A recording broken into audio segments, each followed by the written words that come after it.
Bismillahirrahmanirrahim. Alhamdulillahilladzi amarana bittaubati wal istighfar wa nahana 'anil zulmi wal israr. Ashhadu an la ilaha illallah wahdahu la syarikalah al-aliyyul jabbar wa ashhadu anna sayyidana Muhammadan abduhu wa rasuluhul mukhtar. Allahumma salli wa sallim wa barik ala sayyidina wa maulana Muhammadin khairil akhyar wa ala alihi wa sahbihi wa zurriyatihil athhar, amma ba'd. Yang kita hormati dan kita cintai para habaib, para alim ulama, muhibbin, hadirin hadirat rahimakumullah. Alhamdulillah, segala puji bagi Allah. Kita panjatkan syukur kehadiratnya atas limpahan rahmat, taufik dan hidayah, sehingga kita pada malam ini dapat kembali berkumpul bersama-sama di majelis yang penuh barakah ini.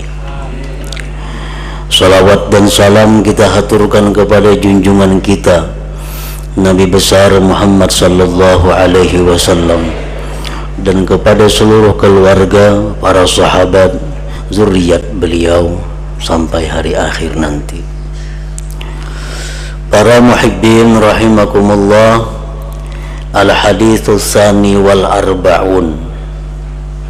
Hadis yang kedua sesudah 40 hadis, dan ini merupakan hadis penutup dari kitab Arba'in Nawawiyah. An Anas bin Malik radhiyallahu anhu qala sami'tu Rasulullah sallallahu alaihi wasallam yaqul qala Allah ta'ala ya ibna Adam innaka ma da'awtani wa rajawtani ghafartu laka ala ma kana minka wa la ubali ya ibna Adam law balagat dhunubuka anana as-sama thumma astaghfartani ghafartu laka ya bana Adam innaka law ataitani biqurabil ardi khataya thumma laqitani la tusyriku bi syai'a la ataituka biqurabiha maghfirah. Rawahu Tirmidzi wa qala haditsun hasanun sahih. Dari Anas bin Malik radhiyallahu anhu, beliau berkata, aku mendengar Rasulullah sallallahu alaihi wasallam bersabda, Allah subhanahu wa ta'ala telah berfirman, wahai anak Adam, sesungguhnya engkau selama berdoa kepadaku dan mengharapkan rahmatku, niscaya aku ampuni bagi engkau atas sesuatu yang ada daripada engkau. Wala ubali, dan aku tidak peduli berapa banyak dosa-dosa yang kau lakukan itu. Wahai anak Adam, jikalau sampai dosa-dosa engkau itu ke atas awan di langit, kemudian engkau minta ampun kepadaku, niscaya aku ampuni bagi engkau. Wahai anak Adam, bahwasanya engkau jikalau datang kepadaku dengan sepenuh bumi kesalahan, kemudian engkau mati dalam keadaan tidak menyekutukan denganku sesuatu, niscaya aku datangkan kepada engkau dengan sepenuh itu bumi maghfiratan, ampunan. Rawahu Tirmidzi wa qala haditsun hasanun sahih. Para muhibbin rahimakumullah, qad tadammana hadzal hadis al-asbab ats-tsalasah yahsulu bihal maghfirah. Hadis ini mengandung 3 sebab yang hasil dengannya 3 sebab itu ampunan dari Allah subhanahu wa ta'ala. Walaupun sangat banyak usaha-usaha yang kita lakukan untuk mendapatkan ampunan dari Allah, dan rahmat Allah, kasih sayang Allah kepada kita. Begitu banyak Allah menjadikan sebab, menjadikan usaha kita bermacam-macam sebab untuk mendapatkan maghfirah, ampunan dari Allah Subhanahu wa ta'ala. Sebagaimana mudahnya kita melakukan kesalahan, seringnya kita melakukan dosa, maka Allah pun mengetahui itu.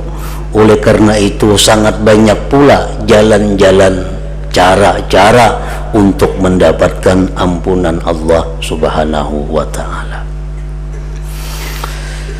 Para muhibbin rahimakumullah, di dalam hadis ini Allah Subhanahu wa ta'ala menjelaskan ada 3 cara untuk mendapatkan ampunan Allah. Ahaduha, salah satunya, ad-du'a ma'ar raja, doa disertai harapan, doa disertai sangkaan yang baik kepada Allah, doa yang disertai dengan keyakinan bahwa Allah mengampuni dosa. Seperti doa kita, Allahumma ghfirli zunubi, Allahumma ghfirli zunubi, ya Allah ampunilah bagiku dosa-dosaku. Nah, ini merupakan doa yang kita ucapkan bila disertai dengan harapan yang penuh, disertai dengan husnuzan kepada Allah, maka doa ini akan bermanfaat untuk mendatangkan ampunan Allah. Rabbighfirli sama aja, wa tub alayya innaka antat tawwabur rahim, Allahumma ghfirli wa liwalidayya warhamhuma kama rabbayani saghira. Nah, ini contoh-contoh doa untuk meminta ampun kepada Allah. Qala ba'duhum wa min ahammi ma yas'alul 'abdu rabbahu maghfirata dzunubih wa ma yastalzimu dzalika an-najati minan nar wa dukhulil jannah. Berkata sebagian ulama bahwa setengah yang paling penting, sebagian dari yang paling penting yang meminta si hamba kepada Tuhannya adalah pengampunan dosa. Ini termasuk yang penting kita minta kepada Allah. Di samping kita minta petunjuk ke jalan yang lurus, kita minta hidayah, kita minta macam-macam, tapi hendaknya jangan kita lupakan, bahkan hendaknya di awal-awal permintaan kita kepada Allah itu adalah pengampunan dosa terlebih dahulu. Allahumma ghfirli, ya Allah ampunilah aku.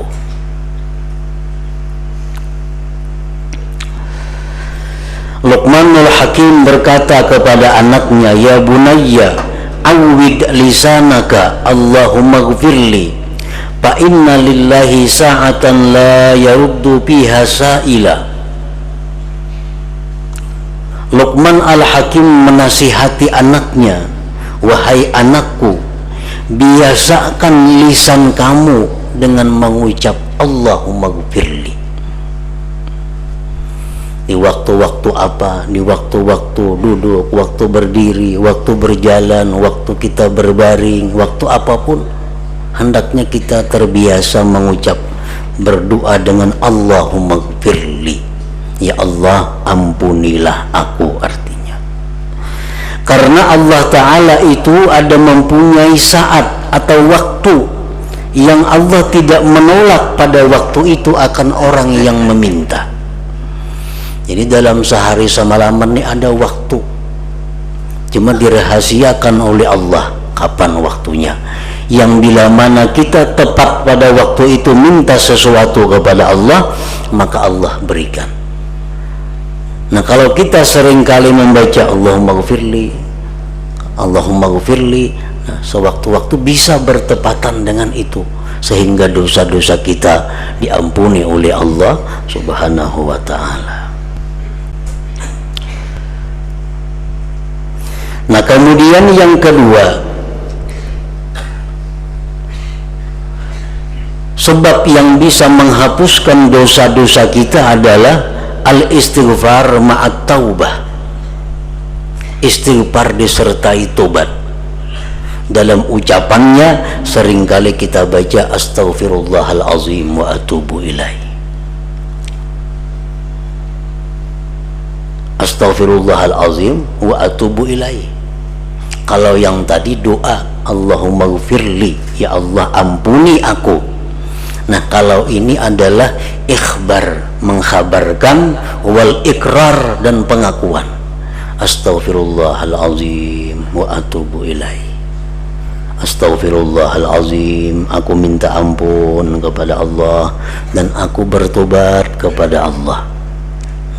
Nah, ini ngarannya adalah ikhbar wal ikrar, mengkhabarkan dan mengakui bahwa aku minta ampun kepada Allah dan aku bertobat kepadanya. Oleh karena itu ini bukan berupa doa, maka tuntutannya lebih berat dari yang pertama. Kalau yang pertama hanya Allahumma ghfirli, ya Allah ampunilah dosaku. Nah, kalau yang kedua ini mengakui bahwa aku minta ampun kepada Allah, bahwa aku bertobat kepadanya. Nah, orang yang bertobat itu adalah orang yang menyesal, orang yang berhenti melakukan dosa, orang yang mencita-cita kada akan mengulang lagi. Itu tobat. Nah, jadi diperlukan kejujuran hati kita sewaktu kita mengucap astaghfirullahalazim wa atubu ilaih. Ya Allah, aku minta ampun kepada Engkau dan aku tobat kepada Engkau. Bujuranlah tobat kita kepada Allah. Bujurkah kita sudah berhenti melakukan maksiat? Bujurkah sudah kita menyesali perbuatan maksiat kita? Bujurkah kita sudah mencita-cita kada akan mengulang lagi? Nah, semasa kita masih memakai sesuatu yang maksiat, atau kita berjalan di jalan satu maksiat, maka kada patut kita mengucap astaghfirullahalazim wa atubu ilaihi itu. Karena ini bukan mengakui, artinya mendustai atau yastahzi'u ma'ulu-ulu kepada Allah. Yang lebih baik baginya Allahumma ghfirli, ya Allah ampuni aku. Rabbi ghfirli wa tub alayya innaka antat tawwabur rahim. Dan kalimat dua macam ini seringkali dipakai Rasulullah sallallahu alaihi wasallam. Rasulullah seringkali membaca astaghfirullahalazim wa atubu ilaih, tapi sering juga beliau membaca Rabbi ghfirli wa tub alayya innaka antat tawwabur rahim. Rabbi ghfirli, ya Allah ampuni aku, berikanlah tobat kepadaku. Engkau maha pemberi tobat, penerima tobat, Engkau maha penyayang.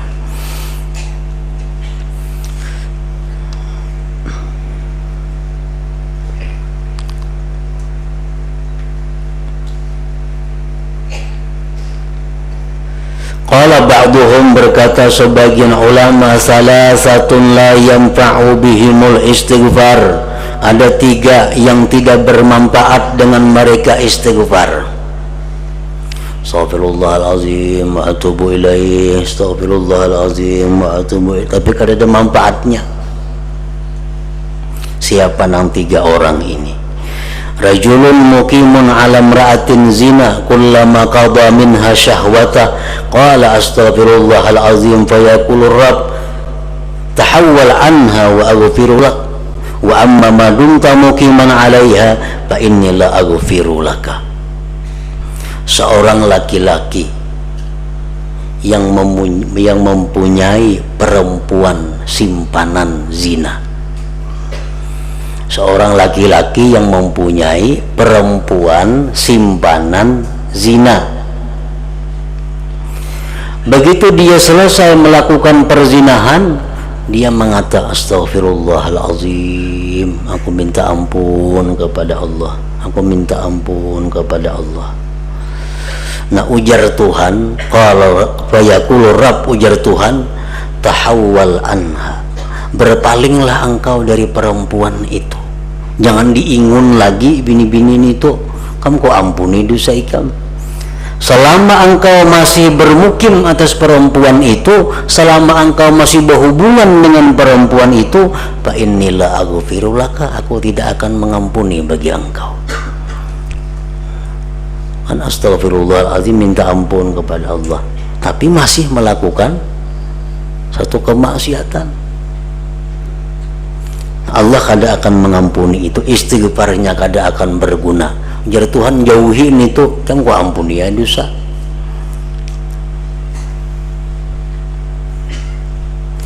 Wa rajulun 'indahu malul ghair fayaqulu astaghfirullahalazim ba'dama akala mala fulan fayaqulu ta'ala rudda ilaihi mala wa aghfiru laka wa amma ma lam tarudda fala aghfiru laka. Yang kedua, seseorang yang di sisinya ada harta haram, dia makan daripada harta haram itu, kena beristighfar, astaghfirullahalazim, 100 kali sehari, astaghfirullahalazim, astaghfirullahalazim. Tapi di rumah ini banyak berisi duit haram, makanan bulihi daripada nang haram, istighfarnya banyak, astaghfirullah, astaghfirullah wa atubu ilaih. Ujar Tuhan apa? Bulikakan harta itu lawan ampunnya. Nah, nang haram-haram tuh jauhkan, kembalikan, kamu kok ampuni dosa. Adapun bila mana engkau tidak mengembalikan, kada aku ampuni bagi engkau, kada aku ampuni bagi engkau. Nah, jadi orang-orang nang berusaha dengan cara-cara yang haram, dia mendapatkan harta yang haram, di rumahnya dipenuhi dengan perkakas, dengan macam-macam perabot yang haram, baik istighfar di rumah itu 1000 kali sehari, kada dihiraukan oleh Allah. Ya Tuhan, bulikakan penorang itu yang pada sarana baik istighfar gini wa ampuni. Nah, kada sarana baik istighfar diampuni Tuhan, bulikakan ampun orang itu.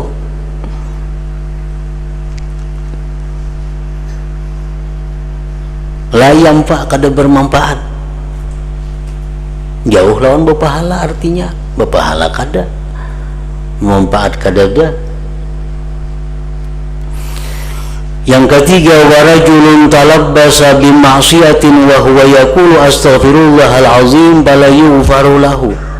Yang ketiga adalah seseorang yang berpakaian dengan maksiat,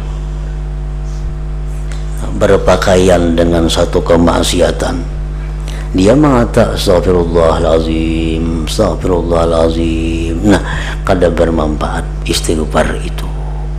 Misal pakaiannya pakaian yang kada disukai oleh Allah, yang diharamkan oleh Allah, di tubuhnya banyak perkara-perkara yang melanggar hukum Allah, mengucap istighfar, astaghfirullahalazim, la yughfaru lahu, kada diampuni baginya. Jadi artinya istighfar itu bermanfaat apabila disertai dengan tobat. Nah, disertai dengan tobat. Berhenti menyesal, berhenti berputus, artinya berputus. Jangan lagi disimpani, jangan lagi diingun. Amun masih disimpani barang maksiat itu, masih diingun barang maksiat itu, ngarannya belum putus lagi.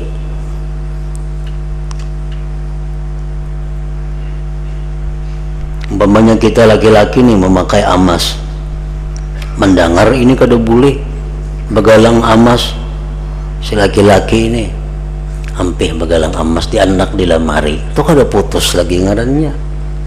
Nang putus kayak apa? Dijual, nah dijadiakan duit atau diberiakan lawan siapa yang boleh memakainya, nah itu putus ngarannya.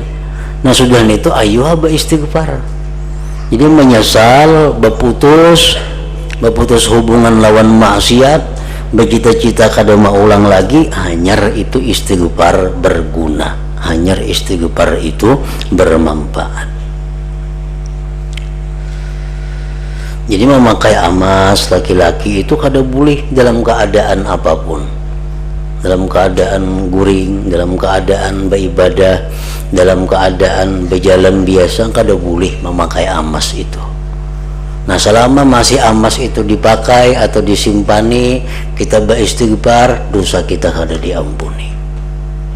Ada orang berutas amas, anak sembahyang dibuat di kantong dulu amasnya. Nah, sembahyang kayaknya sembahyang hanya yang salam mencari pulang ke kantong, pasang pulang atas amasnya. Nah, kayak Tuhan kada melihat dalam kantong itu.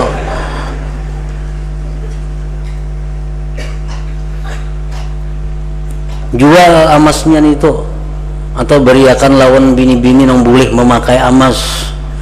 Anyar istighfar, nah bermanfaat istighfar itu. Wa rajulun talabbasa bi ma'siyatin wa huwa yaqulu astaghfirullahal azim fala yughfaru lahu. Seseorang yang mengatakan, yang masih berpakaian dengan maksiat, berpakaian dengan maksiat itu umum, bukan hanya berpakaian baju, ada apapun. As-sababu salis min asbabil maghfirah, sebab yang ketiga mendapatkan ampunan, at-tauhid wa huwa sababul a'zam, inilah sebab yang paling besar. Tauhid ini bisa diartikan adalah mengucapkan kalimat la ilaha illallah disertai dengan hati yang yakin. Nah, kita mengucap la ilaha illallah itu menghabiskan dosa-dosa kita. Apalagi kita mengucapkannya itu akhir kalam. Akhir kalam. Ujar Nabi kita menyatakan la ilaha illallah la tatruku dzamban wa la yasbiquha amal. La ilaha illallah itu tidak akan meninggalkan dosa, habis semua dosa kita bila kita mengucap la ilaha illallah itu. Qala Nabi sallallahu alaihi wasallam, man kana akhiru kalamihi la ilaha illallah dakhalal jannah. Siapa yang akhir kalamnya itu la ilaha illallah, dia masuk surga. Macam-macam maksiat semasa hidupnya dilakukannya, tapi inya diberi Tuhan hidayah, diberi Tuhan petunjuk, begitu hendak mati la ilaha illallah, mati masuk surga dah. Dosa-dosa yang diperbuat yang telah lalu itu habis, dapatnya kalimat la ilaha illallah itu. Nah, inilah sababul a'zam, sebab yang paling besar mendapatkan ampunan dari Allah subhanahu wa ta'ala. Jadi di akhirat itu kayak apa, banyak dosa-dosa kita dikumpulkan di timbangan, timbangan amal sebelah kiri. Buat dosa sampai tinggi, nah timbangan itu barat sebelah kiri. Oh, sekalinya orang ini ada besi amal lagi sebuting yang belum dibuat, yaitu kalimat la ilaha illallah. Begitu diandak la ilaha illallah itu ke timbangan sebelah kanan, tajunggat sebelah kiri naik ke atas, artinya barat sebelah kanan. Nah, jadi jar Nabi tadi apa? La ilaha illallah la tatruku dzamban wa la yasbiquha amal. Kalimat la ilaha illallah itu tidak meninggalkan dosa. Dosa apapun terhapus dengan kita membaca la ilaha illallah, dan tidak bisa mendahului akan dia oleh amal apapun. Nah, para muhibbin rahimakumullah, para ulama mengajarkan kepada kita kaifiyat atau cara-cara bagaimana kita bisa mengatakan, mengucapkan la ilaha illallah itu. Terutama yang paling diharapkan itu adalah waktu penutup hidup kita. Nah, mereka mengajarkan ada dua jalan untuk bisa membaca kalimat itu di akhir hayat. Yang pertama, iksaruhu bihalil hayat, memperbanyaknya pada waktu hidup. Sebab di waktu akhir hayat itu apa yang paling banyak itu yang terlintas di hati. Mungkin kita paling banyak mengatakan anak-anak yang timbul di hati waktu itu. Mungkin kita paling banyak mengatakan sapi yang timbul. Banyak bisi sapi orang di mana-mana. Hari-hari mengatakan sapi yang dianu kayak apa, sapi yang dianu kayak apa, sapi dianu kayak apa. Hendak mati sapi timbul. Jadi di akhir hayat itu apa yang sering kita lihat, apa yang sering kita ingat itu yang timbul. Nah jadi kalau kita dalam hari-hari ini banyak mengingat la ilaha illallah, di akhir hayat itu yang timbul kalimat la ilaha illallah. Nah kemudian setelah kita memperbanyak kalimat la ilaha illallah itu, kita menjaga diri daripada sesuatu yang menghalanginya. Ada banyak kalimat la ilaha illallah yang kita baca 25.000 sehari, 30.000 sehari, tapi kita ada melakukan hal-hal yang membuat kita terdinding daripada itu. Nah ini mesti dijauhi.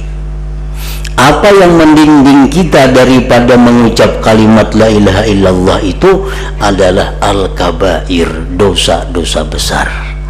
Dosa-dosa besar. Nah, dosa besar. Terutama dosa-dosa besar uququl walidain, durhaka kepada kedua orang tua. Nah, orang ini berapa ribu aja membaca qul la ilaha illallah ini seharinya, tapi amunnya durhaka lawan ibu bapaknya terima kada kawa, terhalang. Seperti yang dikisahkan sahabat di zaman Rasulullah sallallahu alaihi wasallam, yaitu Alqamah ngarannya itu. Nah Alqamah orang yang sangat akrab dengan Rasulullah, orang yang sangat dekat dengan Rasulullah, sembahyang bersama Rasulullah, berjalan-jalan kemana-mana bersama Rasulullah, sahabat bang, berperang bersama Rasulullah, hidup susah nyaman bersama Rasulullah. Tapi begitu Alqamah ini akhir hayatnya menjelang mati, kada bisa mengucap la ilaha illallah, ditalkinkan kada menyahut la ilaha illallah. Ternyata penyakit Alqamah apa? Nah, menyakiti hati ibunya. Nah, dengan cara apa dia menyakiti hati ibunya? Dengan selalu mengutamakan istrinya daripada ibunya. Nah, bini hanya diutamakan, kuitan kada dihirani, sakit hati sih dia. Mungkin kada sakit hati kada apa-apa. Ini sih sakit hati. Kita misal memberi bini kita 100.000, sidin beri 10.000, tapi sidin kada sakit hati, suka aja, kada jadi masalah. Ini sidin ini sakit hati. Nah, karena kita terlalu mengutamakan bini kita, sidin sakit hati. Nah, namun ini sebab yang paling besar untuk mendinding kita membaca kalimat la ilaha illallah di akhir hayat itu. Padahal kurang apa lagi nih lawan Nabi hidupnya. Kalau sudah perkara zikir kada kehitungan lagi zikirnya, tapi karena itu durhaka tadi tetap kada bisa menyebut la ilaha illallah. Begitu Nabi kita datang, Nabi kita mau urus supaya mamanya meridai, akhirnya dengan mulus bisa mengucap la ilaha illallah sebelum wafatnya. Jadi kuncinya justru di keridhaan ibu. Nah itu yang pertama. Yang kedua, yang paling berpotensi untuk menghalang daripada mengucap la ilaha illallah itu adalah tarkus salah, orang yang meninggalkan sembahyang. Orang sembahyang ini kada karuan, nah sembahyang banu kada, manu sembahyang banu kada. Artinya perhatiannya kepada sembahyang itu kurang. Nah walaupun orang ini banyak zikir, itu akan terdinding. Yang ketiga, riba. Orang yang membungakan duit, yang berhutang duit berbunga, berapa ribu aja berzikir sehari, jamin kada kau mengucap la ilaha illallah ini. Karena itu merupakan pendindingnya. Riba itu pendindingnya daripada mengucap kalimat tauhid di akhir hayatnya. Nah walhasil seluruh dosa-dosa besar itu menghalangi lisan kita untuk mengucap la ilaha illallah. Nah, para muhibbin rahimakumullah, Imam Nawawi pengarang kitab ini menyudahi kitab ini dengan maghfirah, dengan bab ampunan. Nah, itu ngarannya tafaul, berharap agar orang-orang yang membaca kitab ini akhirnya mendapat ampunan dari Allah Subhanahu wa ta'ala, dan akhir kalamnya la ilaha illallah. Nah, jadi selanjutnya insyaallah kita akan sambung dengan kitab yang lain. Ila hadratin Nabi sallallahu alaihi wasallam. Al-Fatihah. A'udzubillahi minasyaitonir rajim. Bismillahirrahmanirrahim. Iyyaka na'budu wa iyyaka nasta'in. Ihdinas siratal mustaqim. Siratal ladzina an'amta 'alaihim. Asyhadu an la ilaha illallah wahdahu la syarika lah.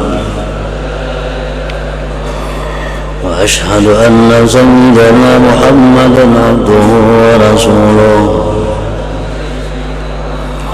لا إله إلا الله نستغفر الله لا إله إلا الله نستغفر الله لا إله إلا الله نستغفر الله لا إله إلا الله ونتوب إلى الله لا إله إلا الله محمد رسول الله صلى الله عليه وسلم فيا أيها الراجون منه شفاعة صلوا عليه وسلموا تسليما.